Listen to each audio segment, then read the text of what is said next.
The Fed15 podcast is presented by Serving Those Who Serve, a financial planning practice serving federal government employees and retirees all over the country. This podcast is for informational purposes only and is not intended to be taken as financial advice. All listeners should consult their personal advisors before taking any action. The opinions expressed by our hosts are their own and do not reflect the views, policies, or position of either Raymond James or Serving Those Who Serve. Securities are offered through Raymond James Financial Services, Inc., member FINRA SIPC. Investment advisory services are offered through Raymond James Financial Services Advisors, Inc. Serving Those Who Serve is not a registered broker-dealer and is independent of Raymond James Financial Services, Inc. Welcome, everyone, and welcome back to the Fed15 podcast presented by Serving Those Who Serve. Each week, as you know, we discuss the latest news and info the feds need to know in 15 minutes-ish. I get long-winded sometimes, or less. So whether you are a seasoned federal employee just starting out, we've got you covered, especially in these trying times. So grab your coffee, your energy drink, whatever's keeping you going these days. I'm not judging nothing. And we will tell you what you need to know but might have missed. We are your hosts. I'm Dan Sipe, and I'm joined by the indefatigable Katelyn Murray. Oh, high praise from you, Dan. I don't know how you like that. I'm feeling pretty fatigable these days. I have not seen even an iota of fatigaba. Oh man, it is a very interesting time to be part of the federal sphere. It is a really trying time, it's tough, but we're out here, we're doing it, we're right here beside you, we're with you, trying to help you make the best decisions that you can with the information that you have on hand, which sometimes isn't a whole lot. Yeah, or sometimes it's not 100% accurate. Mm-hmm. So before we jump in, folks, be careful where you get your info these days. We make sure that we are out on the message boards and things like that. So we know what people are talking about. And believe me, I feel this, proposals related to changing your retirement benefits, changing your healthcare are massively stressful. And I am not saying don't worry about anything here, but just be careful that you're getting the most up-to-date information. Because as the reconciliation begins for all of these things, just keep in mind that these components, while massively important to those of us in the federal sphere, are just one part of the negotiations that will be going on. And there are some great articles out there that are going up really, really fast. GovExec, Federal News Network, FedSmith, where we are hearing from lawmakers in the majority that are not in favor of this. So, and sometimes, Katelyn, I'm sure you've seen it, we'll be in a specific message boards and it's doom and gloom. This is going to happen. It's going to happen tomorrow. It may or may not be careful where you're getting that information because you're taking on stress before it's necessary to take that stress on yourselves. And, yes, we want to talk about your career and financial well-being, but we want to make sure that you're taking care of yourself as a person too. And if you're on a steady diet of doom loop, it's hard to do that. And Katelyn, that's kind of in your wheelhouse. So what are your thoughts there? Yeah, absolutely. I mean, I think, a saying that I often share with clients during periods of market volatility, I think holds true here as well. Pain is inevitable. Suffering is a choice. So I think it's really important, Dan, what you're highlighting as far as make sure that you're getting your information from a vetted source. If you don't have one, hi, we're Serving Those Who Serve. It's wonderful to meet you. We have a ton of content that is behind no paywall whatsoever. You don't have to be a client from our firm to learn with us. Okay. So I think that's really important. I think, we are blessed in that we have these little magic machines in our pockets that can answer any questions that we have. The drawback of that is you don't exactly know who's answering and what their qualifications for answering are. So just like I don't recommend Googling as the be all end all for your healthcare, if you've got a health need, right? We've all been there. We've all had this sore throat, and then we get on WebMD, and then, 15 minutes later, we're convinced that we have some sort of rare genetic disorder, right? Just like you wouldn't do that for your healthcare, don't do it for your finances either, folks. Federal benefits are complicated, and I say that to you as a certified financial planner professional who also holds a chartered federal employee benefits consultant designation. We are experts in this, and it is still convoluted, difficult, nuanced, right? So make sure that when you're making decisions about whether to take FORC 2.0 or not, whether to take a VERA offer, whether to go ahead and retire prior to age 62 and forego the dream of the 1.1 times pension multiplier. When you're making those decisions, make sure that you're making it off of information that is vetted, and make sure that you measure twice, maybe even 3 times, cut once on this, because you've got one shot at federal retirement. And Great I want to point. make sure that you do it right. Great point. And, folks, we're always going to stay focused on this. We're also going to stay focused on the things that are going to move you forward. So, Katelyn, I know you've got some really good insights on navigating inflation right now with regards to our plans. So tell us about that. I do. So we have, in this world, we have old foes and we have new foes, and inflation is definitely an old foe. This is a constant when we're dealing with financial plans. So often we have a tendency as people to think in terms of current day. Currently, I spend, $7,000 a month or $8,000 a month or $5,000 a month.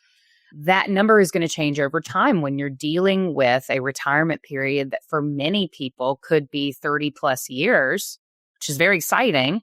It also comes with the drawback of inflation planning. Back in the day, years and years and years ago, when the lifespan was a little bit shorter, you worked until you were 62 and then you died at like 70, 75. It wasn't that long of a period to plan for. Now, when we're looking at 30 years of retirement, it's a blessing, but it also comes with, some enhanced planning challenges there. So taking a look at federal retirement in a high inflation environment and some smart moves that you can make to protect your investments. Just to give you a little overview of FERS, how it's currently working, right? In a FERS retirement, and I know you've heard this before if you're a regular listener of the podcast or a client of the firm. A FERS retirement, 3-legged stool. Okay. One leg is FERS, your benefit, your annuity. One leg is Social Security. And one leg is your investment portfolio, which for a lot of our feds is largely cornerstoned by TSP. Okay. So if we look at that stool a little differently, the FERS annuity is salary based. It's based on the income that you make. Your high 3, potentially high 5 if they revise. As of right now, that hasn't taken place. So your high 3 FERS is what kind of defines, or your high 3 salary, is what defines that FERS annuity leg. Social Security is also salary based. And your investment portfolio, of course, are your directed contributions. If it's TSP, it's your employee directed contributions plus your match. There's really no cap on how much you can contribute to that investment portfolio. There's a cap with TSP, but to the investment portfolio as a whole, save as much as you like. So when we start looking at inflation and the impact on federal retirement benefits, so inflation is very simply defined as price increases for goods and services. Essentially, the concern is that over time, if you set your expenses as fixed in your financial plan, inflation will gradually reduce the purchasing power of your funds. So you can plan to spend $7,000 a month in retirement after tax, but that $7,000, unless you adjust it for inflation, is going to buy you less and less and less stuff as the prices of things rise. So obviously, when we look at inflation's effect, there's investment value erosion. Your savings and your TSP allocations can be worth less over time, and fixed income pressure. Because if you're leaning on that, the FERS annuity is great, Social Security is great, but if you're planning on leaning on those primarily in retirement, you probably want to take a closer look at that investment portfolio, because there's, that's going to be your hedge, if you will, against inflation. On the positive side, there are some, I wouldn't call them fail safes, but there are some measures within the federal retirement kind of benefit space that address inflation. COLAs, which a lot of feds, obviously, everybody knows COLA, right? And we're not talking COCA. You've got a Social Security COLA, which is an annual increase that is based on inflation. You also have a FERS COLA that begins at age 62. A key thing to remember about these COLAs is that they may not fully match inflation in high inflation environments because of the way that COLA is calculated. So it's a safe bet to say that for most of your retirement period, it is at least plausible that you could be about 1% or more behind inflation on your COLAs. Because of how those are calculated, if you're curious as to how COLA is calculated, you can hit our website. We've got an article on there that lays it all out for you and makes it really clear. I don't want to get into the weeds on that today. TSP, however, does not receive any kind of COLA, right? Because that's an investment account and your investment portfolio doesn't receive COLA. So, Katelyn, why are you telling us that the investment portfolio is our inflation hedge?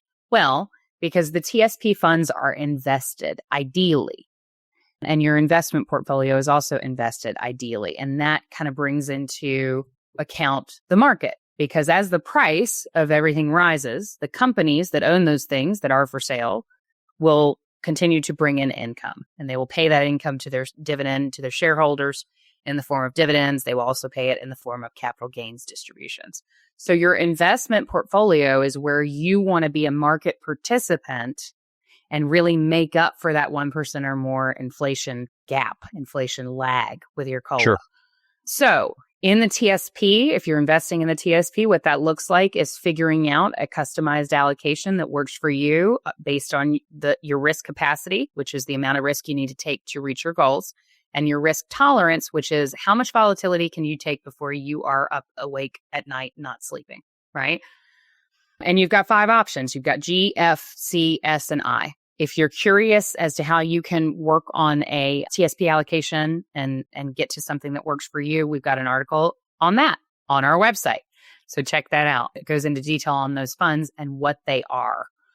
So you could, when you're looking at allocating your portfolio, you could look at those life cycle funds. I want to acknowledge that they are there in the TSP. What I don't love about the life cycle funds is somewhat of a lack of transparency. And they also optimize around one factor and one factor only, and that is age.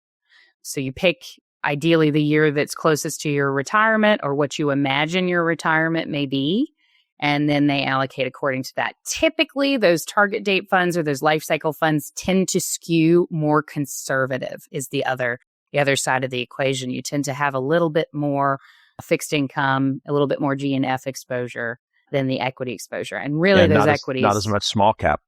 Yeah. Yeah. Really those equities are where you're going to get your inflation hedge. So just kind of recapping here, inflation can erode your purchasing power. Okay. And if you're not careful with how you're structuring your investments, it can also erode your investment value. Okay. Consider, looking at that TSP, looking at that kind of inflation hedge portion of your benefits as something that you need to focus on to make sure that you're keeping ahead of COLAs. Dan Sipe has a great article on the blog on that topic. And if all of this seems like a lot to digest, I want to be mindful of that because there is so much on Fed's plates. And I understand that there are like 6 million things screaming at you every day, and all of them seem urgent.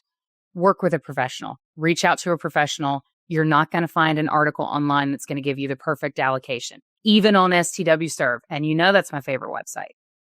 You're not going to find your ideal allocation there. We cannot give it to you because we don't know you yet, but we would love to. So hit us up, meetings@stwserve.com. You can also browse our website and reach out to us there as well. But that's that on that as far as, I think it's important to kind of keep in mind, we've got a lot of other stuff going on, but inflation is still happening. So you want to make sure that you're inflation proofing your portfolio. Absolutely. For sure. Absolutely. So our other article that we're highlighting here is talking about, pretty much the shutting down of USAID. Folks, wherever you might be on the political and worldview perspective, I think we can all agree that the employees there aren't bad guys. And, this summarily just getting turned out is an incredible shock. Our hearts go out to you. We want to help any way we can as you're addressing this.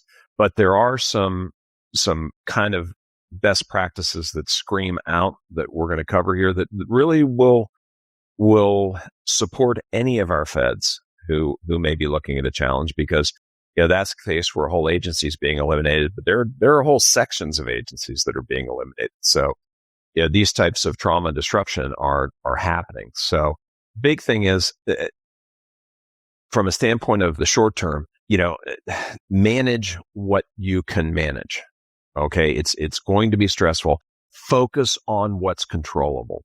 Prioritize those individual needs. This is going to sound really rudimentary, but sometimes it's important to go back to basics. Housing, utilities, healthcare. Take a look at what your options are for temporary work, side gig. If you have personal lines of credit, I would kind of keep those as case of emergency break glass, because if you're uncertain as to where you might be working, it's probably not the best time to take on a lot of debt, but to get you through and to keep you in your world. Make sure that you're getting accurate information on what's going to happen. I am encountering people literally every single week that feel that if they are not at a place where they're fully vested in the retirement plan, that they've lost everything. Couldn't be further from the truth. Those first contributions stay there. And we'll talk about that in a second. Make sure that you understand your early retirement options. Okay. Vera Visa is very popular, but make sure you know your way around discontinued service retirement, because if they're eliminating your job altogether, that pretty much fits my definition of discontinued service. Make sure you have that information. We've got it here. There are a lot of other places as well. Be mindful that this happening doesn't mean that that's the end of you building your retirement. Okay, so yes, career interruption can impact, retirement savings, but when you get that next job, prioritize getting right back on the horse and putting money aside. Avoid withdrawing those first contributions unless it is absolutely necessary. Because think about this, folks. I'm saying this to people every single week. I'm going to say it here. Prior to this, don't let the baby face fool you. I go all the way back to Reagan. So we had a rift during Reagan. We had rifts during Clinton Gore. We had rifts during George W. Bush presidency. And yet the overall federal employee headcount has hovered between 2 and 2.2 million. So if you had a fixed amount and you went down, and then you went down, and you went down, you shouldn't stay at the same level. So people do come back. I have lost count of the people that have come back to federal service and finished their careers. So don't yank those contributions as a first choice. Breaks in service are a reality, and people have them. Okay. Make sure that you are mindful of the fact that you're going to have some interruptions to your flows into TSP. So when you get that next job, take that into consideration. Okay. And I will echo one of the things that there's a lot to this article and we're short on time. So I'm going to recommend that you go and read it. But I am going to echo what Katelyn said. Work with somebody who understands this stuff. Make sure you do, because just everybody who's willing to talk to you and can say acronyms like TSP and FERS doesn't mean they know what they're doing. So by all means, make sure you're working with somebody who really understands this. It can be us. That's fine. Always happy to talk to you about that. So that's what I got. Yeah, absolutely. All right, folks, that's all the time and a little more than we have today. Yeah. But we'll give you we'll be back next week, as always, to bring you all the latest updates you need to make informed decisions about your career and financial well-being as a Fed. And please, please, please, please, please hit that subscribe button. Even if it's your first time with us and you don't know if you think this is going to be great or not. What it helps us do is get this in front of more people. Okay, so when you subscribe, the algorithms can say, wow, feds really like this stuff. So just by doing that, you're helping other feds. And I promise you, we're not going to put junk up. We're going to do our best to always have something that's going to help you. So be sure to subscribe on YouTube or Spotify so you never miss an episode. Please be sure to share it with friends and colleagues. Absolutely. And for more information on the topics covered in today's show and so much more, be sure to check out our website at STWServe.com. While you're there, you can check out our blog. You can listen to this podcast or other podcasts. You can subscribe to our newsletter, The Weekly Serving, to get all the latest news for feds delivered straight to your inbox every week. And while you're on the website, I hear, Dan, that you can also register for a live webinar. Is that right? Yes, absolutely, Katelyn. We have live webinars. Boy, do we have live webinars. Tons of live webinars. And we've got them going pretty much every single week. A couple that you may want to give a gander to would be our TSP webinar on May 22nd from 1 till 4. You'll be stuck with me as your host together with the awesome Ed Zerndorfer. Also, our Vera, which has become incredibly popular. Vera, VSEP, DSR, know how this stuff works. And that's on May 28th from 2:30 to 5:30 with the inimitable and indefatigable Katelyn Murray. It's me. It is I. Yeah, we'll be talking about all things Vera, all things discontinued service retirement, all those wacky different forms of retirement that you never thought about and probably never read about because you never thought it would be relevant. And here we are in Relevant City. So we'll be covering that. Absolutely. Check out the website, register for that. Do join us. We're going to try to run that one twice a month, every month, as long as that is relevant for feds. You asked, we answered. You. Absolutely. Thank you for listening to the Fed15. I'm Katelyn Murray. And I'm Dan Sight. We will see you next week. It's a date. Absolutely. Can't get rid of us. We'll be back.